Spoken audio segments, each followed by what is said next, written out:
Jersey City hopes to make it mandatory for ride-share vehicles to have identifying signage after SAMA. Jersey City may soon become the first city in New Jersey to mandate ride-share vehicles have identifying signs for passengers.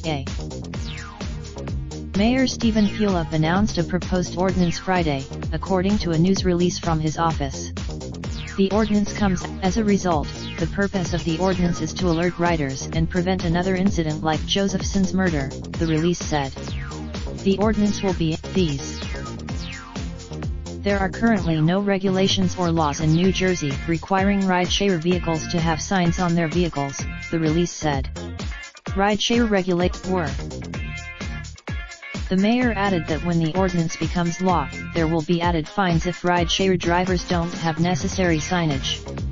Fines would range. The Jersey City Ordinance, Pulip said, is modeled after South Carolina's upcoming legislation. The South Carolina lawmakers introduced this week. It also required CNN reached out to Uber, and the company declined to comment on the Jersey City Ordinance.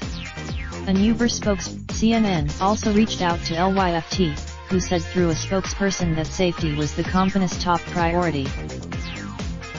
Since Josephson's family also made a plea to ride-share companies during her funeral Wednesday. The Education.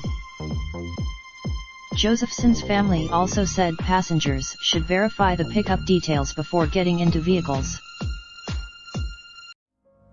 Raindrop, drop top smoking, no cooking the hot pot.